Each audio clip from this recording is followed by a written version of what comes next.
So here we are. This is Smith Tower, Seattle, Washington, Smith Tower. Hey, there's a friend. Hey, Brandon. Oh, hey, what's up? What's up, Henry? Looks like Fancy meeting you here. Yeah, looks like you already started without me, as usual. No, Yeah. I'm just joking there. Yeah, I just hang out up here and read my own comics all the time. So I just That's funny. Just happen to catch me doing that. That is very funny. No. Hey, what is this? What is this gem? Now, is this a proper pronunciation? Ghosts? Yeah, I kind of, when I named this one, I was hoping there'd be like some really awkward interactions at the comic counter. Like, oh, let's take ghost stories, please. Is that something that Scooby-Doo would be saying? Is that Scooby-Doo influenced? Yeah. There you go. There you go. Okay, so now, interesting that we should be in Smith Tower with this book. Because, of course, Smith Tower is haunted. That should be common knowledge enough for everyone that would even consider viewing this video, don't you think? Yeah. Like, we saw a couple ghosts on the way in, actually. We did. Yeah, I was like, oh, it's a good ghost. That is very funny. Yeah. Okay, so we're like on a really good path here. Oh my goodness. Well, oh my God. Speaking of ghosts, yeah, I think the Uber driver comic is priceless. Yeah. It's a lot of these I go, oh man, this is a masterpiece, and a lot of them are like mini masterpieces. Do you sometimes think in those terms, I'm going to create something that's just so spot on, everything's working just right? Does that make sense to say that? Yeah.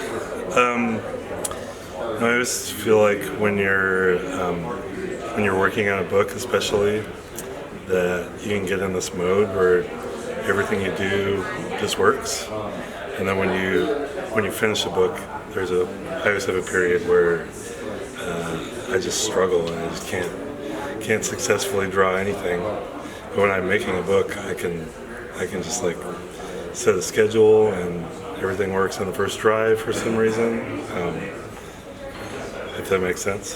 Yeah, it does. I'm a certified cartoonist myself, as you know. Yeah. Okay, now the sun glare is maybe a little overwhelming, I'll have to admit, but we may need to edit. This may desperately need editing, but maybe not. We'll just go with it for now. The Werewolf Expert. Any thoughts come to mind about the Werewolf Expert? This is probably the longest piece in the book.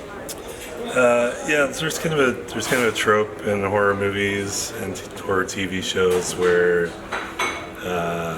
like somebody has to seek an expert on the occult, and it's always like somebody who doesn't make sense. Like this guy works behind the bowling alley as a mechanic. For some reason, he's a vampire expert.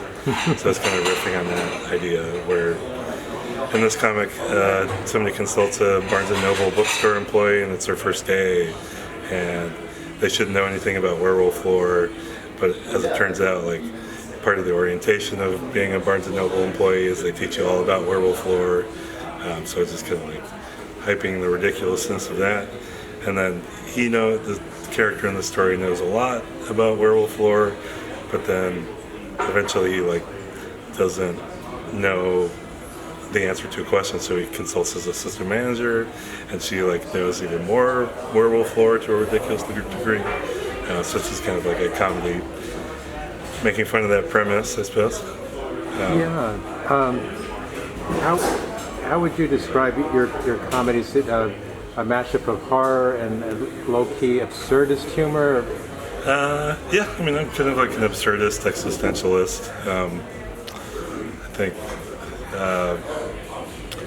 there's a lot of gags that you can repeat with a similar premise. Like this one has this gag that I use a lot, where it's like the story is progressing from point A to point B, but then I'll just like throw a wrench in there where it just like spins off in a insane degree, side direction. Like in this one, this guy who's consulting the bookstore employee has a daughter named Shonda, and just like in the middle of the conversation, he just like starts yelling at his daughter off camera, and then we cut back to them having the conversation again. So that's something I use a lot in my work. Yeah. Let me just take another look here, because I guess one thing that I would say is it's incredibly consistent. The humor is consistent. The art's consistent. Is that something? I'm sure that that's a major consideration. Did you find yourself going through all these experiments until you hit upon what really was the vision you were looking for? Yeah, actually. So the whole concept of this ghost stories book is kind of I'm taking like classic ghost stories that everybody knows from like scary stories to tell in the dark and like childhood shows. Like for example, there's the Lift one we were just talking about. It's a popular ghost story about someone picks up a hitchhiker, and the hitchhiker turns out to be a ghost, and then they drop him off, and they talk to the ghost parents, and the ghost parents are like, oh yeah, it was a ghost. So I just did like a Lift spin-off on that to like kind of modernize it. There's a story in here called The Viper. It's another like popular children's ghost story that the premise is this person keeps getting a mysterious call from someone saying they're the Viper. Like, this is the Viper. I'll be there in 5 days. And then they call the next day, be there in 4 days. And it keeps going until it's the day that the Viper shows up. And then the punchline of the ghost story is that the Viper is a guy with a heavy German accent, and he's actually a window wiper, and he just calls himself the Viper, like because of his accent. So. I didn't realize that that really a children's story that you were working from? Yeah, it's a popular children's ghost story. Oh wow! There's also a story in here called Okiku that is based on a popular Japanese ghost story about a woman who was murdered because she wouldn't becomes a samurai's mistress, and her body was thrown down in the well, and every night she would climb out of the well and drive the samurai that murdered her crazy. It was actually the inspiration for the Ringu movies and the Ringu book. I think in the Ring movies she's called Sadako in the Japanese version, but Okiku is the name of the Japanese servant who the actual ghost story is based on, and there's like a popular kabuki play based on this story as well. This whole book is just kind of like me modernizing popular ghost stories and putting like a modern spin on them. Yeah, and it's a perfect read any time of the year, not just Halloween. Haha.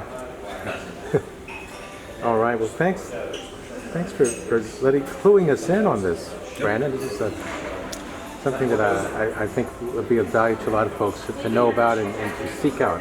Yep. Where would they find it? I have it on my website, which is Bad Publisher Books on StoreNB. And it's also linked to my Instagram, which is at Brandon.Lehmann, Lehmann. And then it's also available at bookstores in Seattle, like Fantagraphics Bookstore and Elliott Bay, Pushpull, Birdcage Bottom Books online. So lots of places. Okay. Thank you. Yep.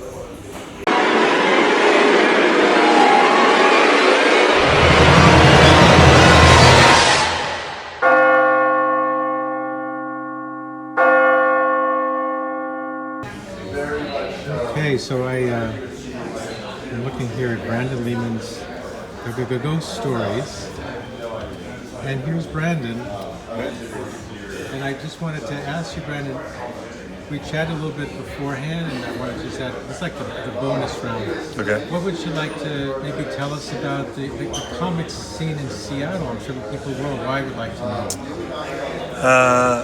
Well, we were just talking a few minutes ago off camera.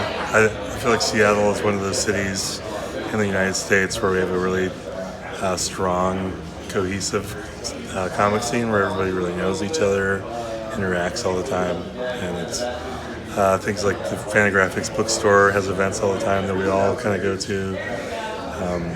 There used to be a thing called Dune that a lot of the cartoonists would go to. So that's what I really like about Seattle, that everybody's kind of connected. We all know each other.